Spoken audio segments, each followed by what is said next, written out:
Thank you so much. I actually don't have an embarrassing picture of myself from 20 years ago.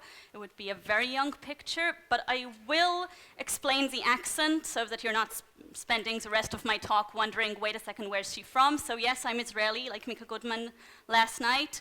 My accent is a little bit from England, where I grew up, 7 years in London, a little bit from Washington, D.C., where I spent 2 years, and a little bit from Israel, which is home where I live now. So we're at the Global Conference of Jewish Community Centers, JCClobal event every 6 years. But I don't represent a Jewish community center. I represent a community center. Most of my colleagues here from Israel represent community centers. Theoretically, why do we even have to deal with this Jewish aspect of the community? We mostly serve Jewish communities and it's built in. Why is it important to even discuss the Jewish aspect of our community? Why do we need to deal with Jewish identity? And that's a little bit about what I'm going to talk about today, and I'll give you a spoiler because it's the only way to build a community is to talk about identity. And the discussion about Jewish-Israeli identity in Israel is happening, and Mika Goodman mentioned it a little bit. And we have some interesting statistics the more we start talking about what it means to be Jewish and Israeli.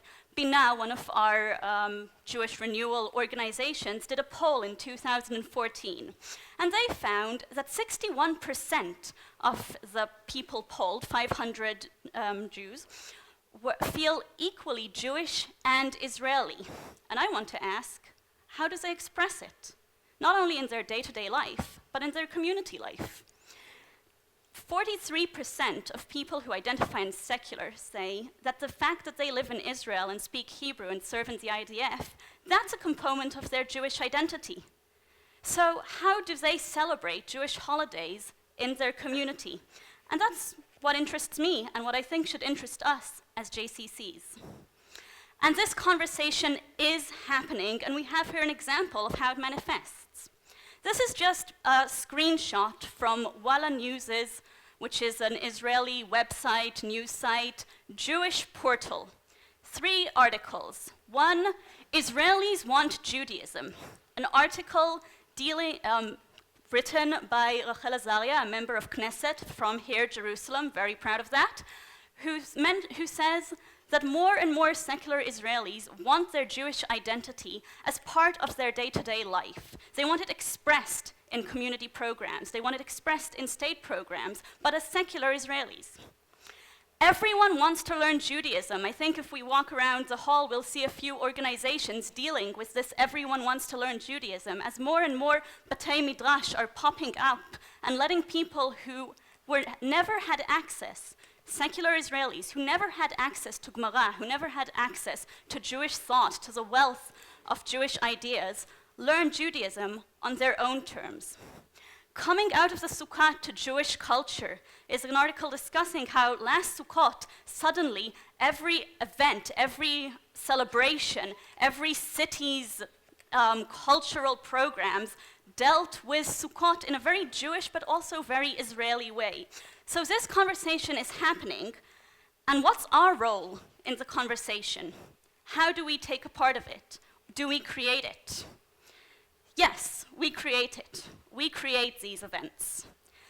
There's a few examples of events created at Ginot here in Jerusalem. First of all, a Megillah reading on Tisha B'Av in the public space, outside of each individual community and in the open, where anyone can find it. And then a discussion for the community. And this event was actually in Hebrew and translated to English so that all of the people in our community could take part. 2 other events, Korot Megillah, reading the Megillah on Purim, and Ushpizot on Sukkot, and I have to say thank you to Edith, who's sitting here, and who these events are her idea. Events showcasing the role of Jewish women, or women's role in Judaism, works both ways. Again, in the public space. These events took place at Jerusalem's first station, a large public square. And perhaps you've never seen a woman read Megillat Esther. You've probably never seen a woman dressed up as a giraffe do it. But if you came by on the 6th of March last year at 9:30 on a Friday to Jerusalem's first train station, that's what you would have seen. And if a few months later on a Saturday night you came by, you would have seen us celebrating the women and the educators in our community and inviting them into the sukkah and ushpizot.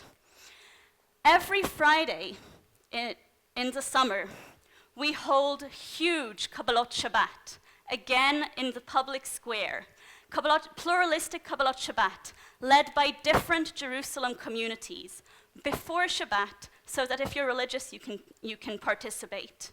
But also with Israeli songs, so that if your access to Jewish thought starts with a song written by Bialik, you're still welcome. This is still home. For some people, these Kabbalot Shabbat are instead of Shabbat services. For some, they're before Shabbat services. Personally, I don't care. As long as you come, as long as you take part, as long as you say, this is a way to express my Jewish Israeli identity outside, in the public space, in my home. And lastly, an example of an event that was actually inside a synagogue. Karli Bach Slichot, created with one of our Orthodox communities. And it was important for them to stay inside the synagogue. But it was important for them to be supported by their community council, just like the other events were supported, because they too are part of our community, even if they don't feel the need to own the public space and to say we are here. All of these events are creating a conversation. All of these events are part of the conversation that we started with. Yes, you can see quite a few pictures, and it's impressive when it's so big. But why is it important to talk about identity when you're trying to build a community? Why is this conversation interesting to us as community centers? Menachem Mendel Kotsk knew that if I am I because I am I, and you are you because you are you, then I am I and you are you. But if I am I because you are you, and you are you because I am I, then I am not I, and you are not you. I'm going to leave you for a second with that.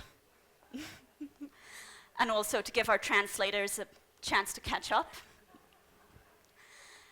Basically, if you define yourself by what you're not only are you not really defining yourself, but any other is extremely threatening. If I say, I'm not religious, I'm not really saying anything. But if I say, I am secular, and I am Jewish, now I need to start thinking, what does that mean, and how do I express it, not only in my day-to-day life, not only in my family, but in my community. But it also means that if you come up to me and say, I am religious, great, I'm secular, we can work together. It's not threatening. You're not something that I can't deal with. So, we're not the community. We help the community express their wishes.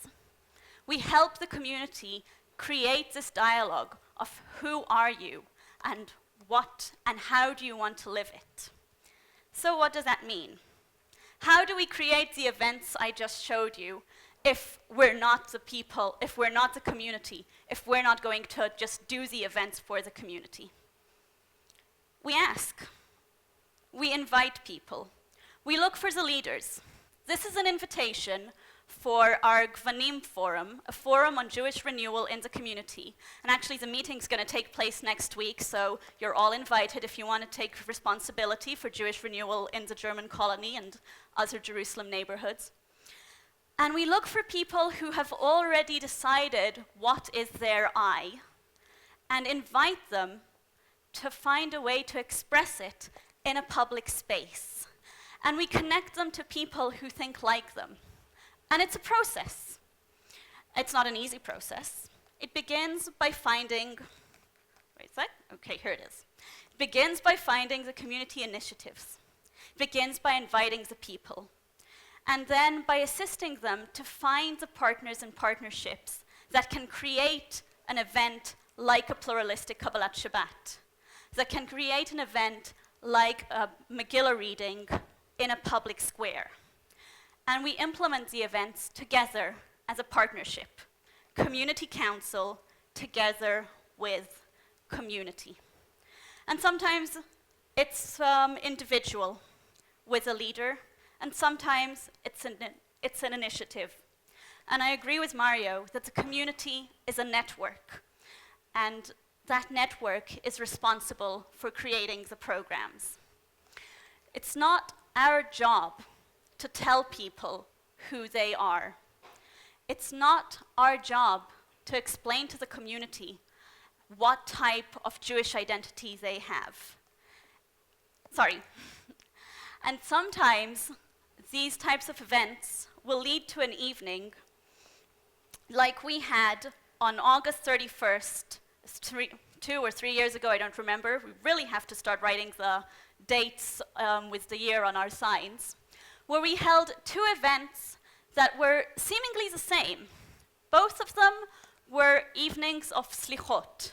Both of them evenings of prayer. One, no, I think it was 2 years ago, but one, an evening with the conservative community who really wanted to be outside in the public square. And for those who don't speak Hebrew, it's the one on my right. And it was held in the first station, and about 500 people attended. 2 hours later, which meant that we had to split ourselves in 2 as a community council, we held an evening of slichot inside an Orthodox synagogue. Again, about 500 people attended. So the same community council serving 2 different aspects of community with seemingly the same event on the same night, because that's what the different parts of the community wanted. And the fact that we held 2 events doesn't mean that we weren't pluralistic. The opposite. It meant that we were very pluralistic because we were able to help each part of the community express themselves. It's not our job to tell people who they are. It's our job to help people ask themselves, who am I? How does this affect my life? How does this affect my community? And then it's our job to create the space where this can be expressed, where this identity is given room. And when each part of our community has room to express their identity, where each member of our community knows that I am I because I am I, and you are you because you are you, that's how we create pluralistic communities.